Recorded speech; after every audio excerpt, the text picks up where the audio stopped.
Hello, my name is Lydia, and I'm a part of JumboVote, Tough's nonpartisan voting initiative. This year, JumboVote is recommending students to vote absentee because of the pandemic and the risks that arise by going to the polling place. Today, I will be walking you through the Massachusetts absentee ballot request form, which will serve as an example. As a reminder, as a Tough student, you have the right to vote in Massachusetts. Absentee ballots must be requested at least 4 business days before Election Day.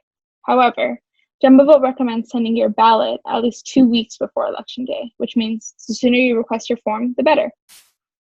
Applications are available for download by visiting the Massachusetts Secretary of State website, which can be found by Googling Massachusetts Absentee Ballot Request Form.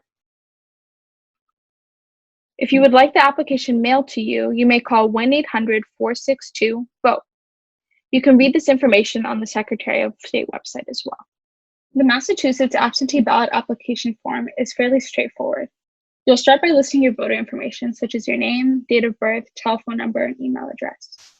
The next thing to be aware of is the difference between your legal voting residence and where you would like your ballot to be mailed to.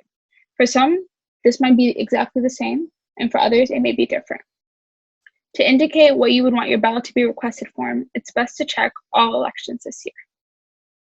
Moving forward, like this indicates, you would only need to list your party if you are requesting a primary ballot. And moving on, finally, to box number 3, 9 out of 10 times, you would not need to fill out any information in this section.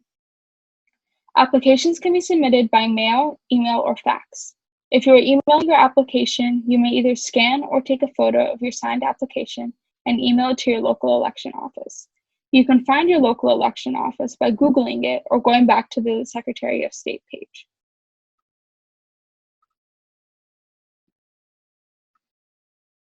You may also sign your application using a mouse, finger, or stylus and email the completed and signed attachment. Typed signatures are not acceptable. So, that's how you fill out the Massachusetts absentee ballot application. The process is similar in most states. However, this video is just one resource. If you have more questions or just want to learn more about the voting process, please visit our website at jumbovote.org.